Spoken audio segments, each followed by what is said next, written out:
नमस्कार साथियों, एक बार फिर से आप सभी का अपना YouTube चैनल आर की एजुकेशन हब में स्वागत है। जैसा कि पिछले सेशन के दौरान हम लोगों ने कुछ इम्पोर्टेंट टॉपिक पढ़ा था, जिसके अंदर हम लोगों ने स्वेज नहर के बारे में पढ़ा था और स्वेज नहर किस प्रकार से एशिया और अफ्रीका तथा यूरोप इन देशों के बीच की जो रीढ़ की हड्डी और अर्थव्यवस्था में महत्वपूर्ण योगदान देने का काम करती थी।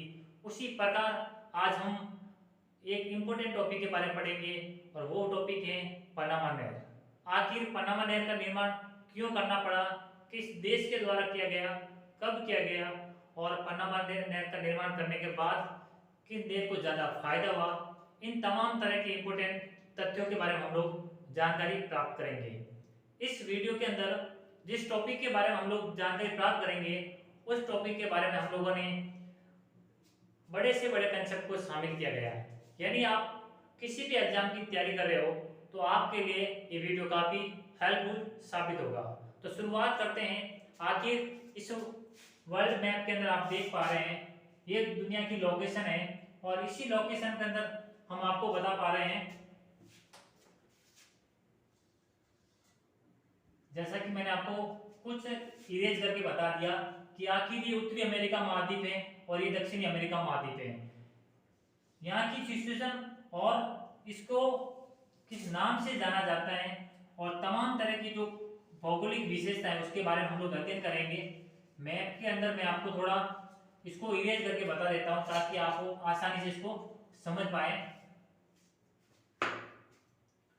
जैसा कि आप देख पा रहे हैं ये उत्तरी अमेरिका महाद्वीप है और ये दक्षिणी अमेरिका महाद्वीप है और इसी दो महाद्वीप के बीच के अंदर कुछ छोटे छोटे कंट्रीज पाए जाते हैं।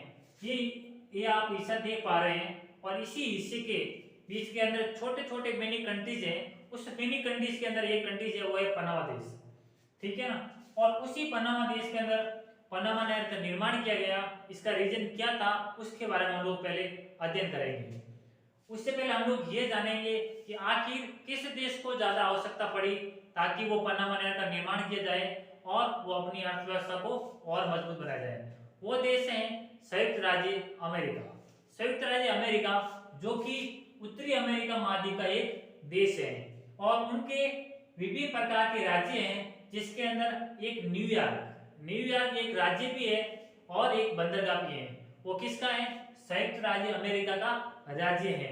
और न्यू ऑरलियंस भी क्या है? एक प्रकार का संयुक्त राज्य अमेरिका का बंदरगाह भी है और राज्य भी है। इन दोनों राज्यों के अलावा जैसा कि आप उत्तरी अमेरिका का महाद्वीप देख पा रहे हैं, इसके पश्चिम के अंदर एक सैन फ्रांसिस्को नामक एक राज्य है जो कि संयुक्त राज्य अमेरिका का है। वो क्या होता है? उत्तरी अमेरिका महाद्वीप के पश्चिम में पड़ता है। तो यहाँ पर अमेरिका को जाने के लिए डायरेक्ट रास्ता नहीं मिलता है। क्यों नहीं मिलता है? क्योंकि उत्तरी अमेरिका महाद्वीप के अंदर संयुक्त राज्य अमेरिका तथा यहाँ पर कनाडा देश भी पड़ता है। अब आपको पता होगा कोई देश अपने देश के अंदर से किसी भी जहाज को जाने में परमिशन दे भी सकता है और नहीं भी दे सकता है। तो इन तमाम तथ्यों के कारण संयुक्त राज्य अमेरिका को अपने पश्चिम का एक राज्य है वो है सैन फ्रांसिस्को।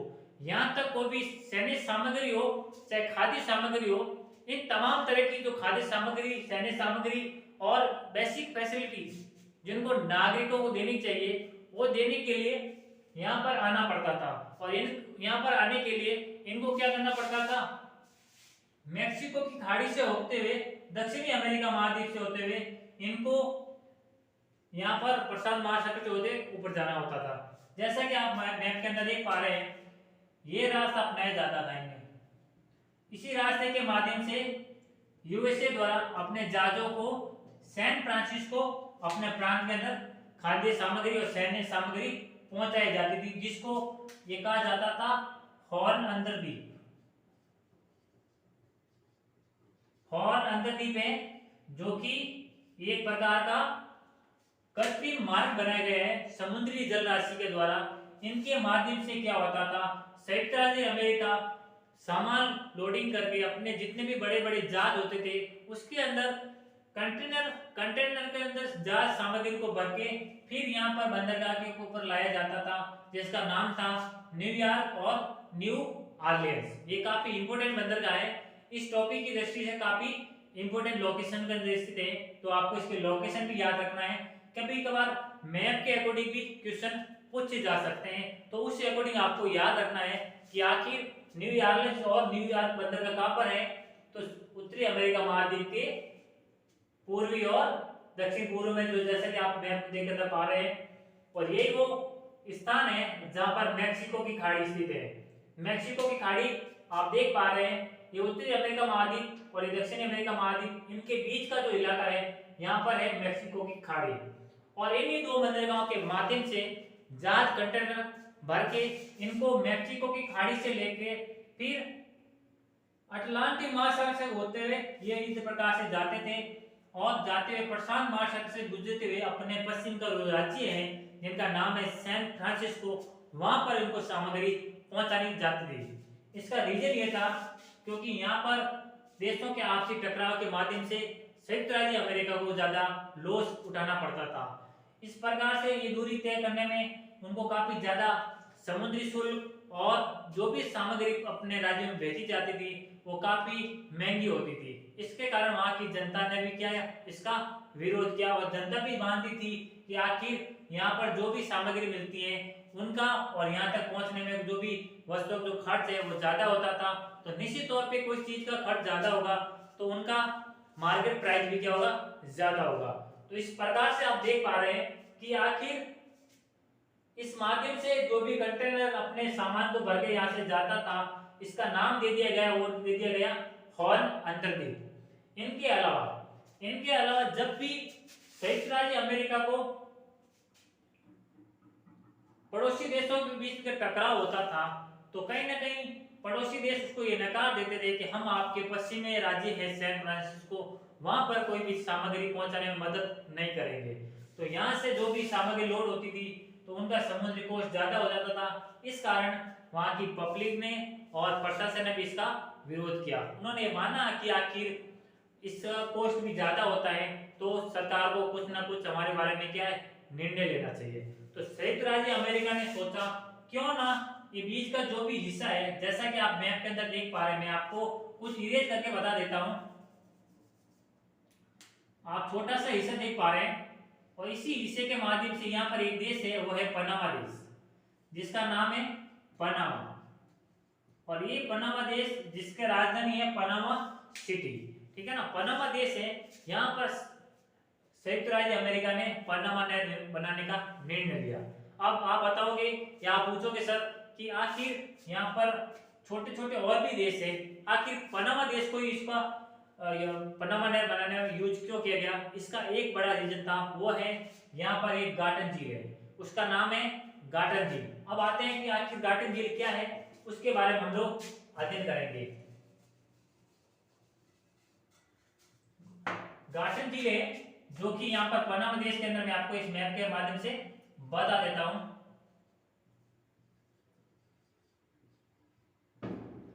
ये गार्टन झील है, एक पनामा देश के अंदर ये गार्टन झील है। और इस गार्टन झील की सबसे बड़ी विशेषता है इनकी जो लंबाई है वो 80 किलोमीटर लंबी है। यानी संयुक्त राज्य अमेरिका को इस चीज का इंतजार था कि आखिर ऐसा कोई हिस्सा मिल जाए जहां पर समुद्री मार्ग जुड़ा हो या फिर जल राशि जुड़ी हो, ताकि इस बड़े हिस्से को काटना क्या हो, आसान हो जाए। ये आपको हिस्सा दिखाई दे रहा है, इसकी दूरी है ना इस प्रकार से पूर्व से पश्चिम की ओर, वो है 82 किलोमीटर, यानी 82 किलोमीटर है ना दूरी को काटना अमेरिका के लिए बहुत ज्यादा मुश्किल भरा हो गया।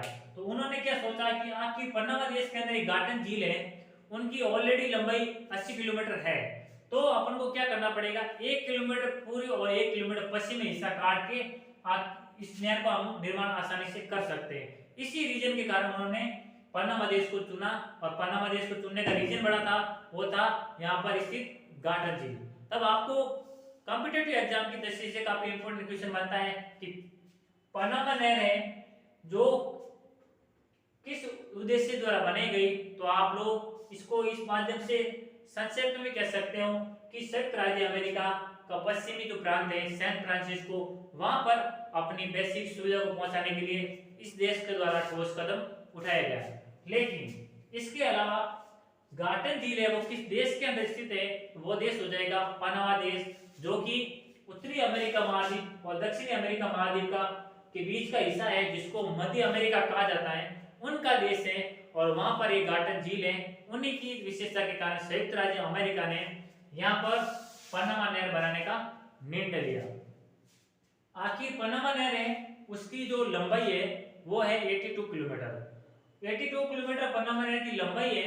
उसके अंदर गार्डन झील है, उनकी लंबाई है 80 किलोमीटर। यानी 1 किलोमीटर पूर्व और 1 किलोमीटर पश्चिम का हिस्सा काट के संयुक्त राज्य अमेरिका ने अपना कीर्तिमान स्थापित कर लिया। उन्होंने अपना जो भी सामग्री यहाँ से कंटेनर यानी संयुक्त राज्य अमेरिका और न्यू ऑरलियंस जो बंदरगाह थे, वहां से कोई भी जहाज कंटेनर होकर यहाँ पहुंचता था तो उनको पहले क्या होता था, 15 दिनों का समय लगता था। लेकिन जब से पनामा नहर का निर्माण हुआ है, तो पनामा नहर के निर्माण के बाद संयुक्त राज्य अमेरिका को अपने जो इंपोर्टेंट बंदरगाह है, जिसको न्यूयॉर्क और न्यू ऑरलियंस कहा जाता है, उन्हीं बंदरगाहों के जो भी कंटेनर लोड होते थे उनको मात्र 10 घंटे के अंदर वो अपने जो पश्चिमी प्रांत है वो सैन फ्रांसिस्को वहां पर पहुंचाया जाता था। यही सबसे बड़ी विशेषता और फायदा हुआ था अमेरिका को पनामा नहर निर्माण करने के बाद। इसी के कारण पनामा नहर का जो भी मेंटेनेंस है, खर्चा है, ज्यादा जो आय खर्च की है वो संयुक्त राज्य अमेरिका ने की है। अब थोड़ा आ जाते हैं कि आखिर इनकी विशेषता क्या है। अपन लोगों ने इसका रीजन भी जान लिया कि आखिर पनामा देश को ढूंढने का रीजन क्या था, तो वो सांप है कि उन्होंने वहां पर गार्डन झील का विशेषता देखी थी। और गार्डन झील की विशेषता होने के कारण उनको क्या हुआ कि आखिर इसको दूरी को काटना क्या हुआ, आसान हो गया। इसी विशेषता कारण उन्होंने यहाँ पर अपना पनामा नहर निर्माण की विशेषता सोची थी। इनके अलावा जब से यहाँ पर कोई भी निर्माण किया जाता था तो कहीं ना कहीं इस भौगोलिक में परिवर्तन भी आया है। जब से पनामा नहर का निर्माण हुआ है तो ये जो स्थल भाग है ना, ये पहले क्या होता था, उत्तरी अमेरिका और दक्षिणी अमेरिका महाद्वीप को जोड़ता था, जिसको हम बोलते हैं पनामा स्थल संधि। पनामा स्थल संधि है जो कि उत्तरी अमेरिका और दक्षिणी अमेरिका महाद्वीप को जोड़ने का काम करती है, वो है पनामा स्थल संधि। और पनामा जल संधि जिसको हम लोग बोलते हैं पनामा नहर, जिनके माध्यम से पनामा जल संधि बनी है, इसका काम है उत्तरी अमेरिका महाद्वीप और दक्षिणी अमेरिका महाद्वीप के हिस्से को अलग करना। यानी आपके लिए एग्जाम की दृष्टि से काफी इंपोर्टेंट क्वेश्चन बन सकता है कि उत्तरी अमेरिका और दक्षिणी अमेरिका महाद्वीप को अलग करने वाली जल संधि है तो कौन सी हो जाएगी, पनामा जल संधि। इनके अलावा जब से इस नहर का निर्माण किया गया, यानी पनामा नहर का निर्माण किया गया, तो ये पनामा नहर प्रशांत महासागर और अटलांटिक महासागर, जैसा कि आप यहाँ देख पा रहे हैं, यहाँ प्रशांत महासागर है और यहाँ पर अटलांटिक महासागर है। इन दोनों को जोड़ने का काम कौन करती है, पनामा जल संधि। ठीक है ना, पनामा जल संधि है, दोनों को जोड़ने का काम करती है, दोनों की जल राशि को जोड़ने का काम करती है। और दोनों का जो मिलन होता है जल का, वो अटलांटिक और प्रशांत महासागर का होता है। वो किसके द्वारा होता है, पनामा नहर के द्वारा। इनके अलावा जब से पनामा नहर का जो निर्माण हुआ है, उनके अलावा जो काफी टाइम से जो 85 यानी 85 साल तक अमेरिका ने अपने अंडर में रखा, उन्होंने वहां का मेंटेनेंस किया और वहां पर जितना भी कोस्ट अप्लाई होता था, उन तमाम तरह की जो फैसिलिटी थी उनका फायदा ओनली अमेरिका को होता। भले ही पनामा नहर है वो पनामा देश के अंदर बनाई गई थी, लेकिन उनका जो राशि है वो अमेरिका ने खर्च की। इस कारण 85 साल तक यानी 85 ईयर तक पनामा नहर के ऊपर अमेरिका का अधिकार था। लेकिन 1 जनवरी 2000 को पनामा देश को सौंप दिया गया। यानी जब से उनका मेंटेनेंस खर्च समाप्त हो गया, अब अच्छी कंडीशन के अंदर अमेरिका आ गया, तो उन्होंने सोचा कि 1 जनवरी 2000 को इस पनामा नहर को पनामा देश को ही सौंप दिया जाए।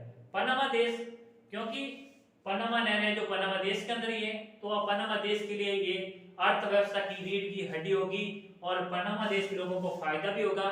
इस कारण अमेरिका ने सोचा कि आखिर हम लोगों ने इतने साल तक इस नहर का मेंटेनेंस किया है और उनका फायदा भी हम लोगों को लिया है, तो अब इस देश को अपना अधिकार देना चाहिए। तो अधिकार कब दिया गया, 1 जनवरी 2000 को संयुक्त राज्य अमेरिका ने जो पनामा नहर है वो पनामा देश को सौंप दी गई और उनका जो समुद्री कोस्ट है वो सब पनामा देश को सौंप दिया गया। यानी ये बोल दिया गया कि आप जो भी कोस्ट आए, जो समुद्री राशि आए या फिर जितने भी दूसरे देशों के जहाज गुजरे, उनसे बनने वाला जो सीमा शुल्क है, जो समुद्री कोस्ट है, उनको पनामा देश अपने पास रखेगा और अपनी अर्थव्यवस्था की मजबूती बनाएगा। तो इन तमाम तथ्यों के बारे में हम लोगों ने अध्ययन किया, लेकिन आज हम इसके बारे में ये भी अध्ययन करेंगे कि आखिर इसका फायदा अमेरिका को हुआ तो कैसे हुआ। इसके बारे में कुछ इंपॉर्टेंट टिप्स पढ़ लेते हैं कि आखिर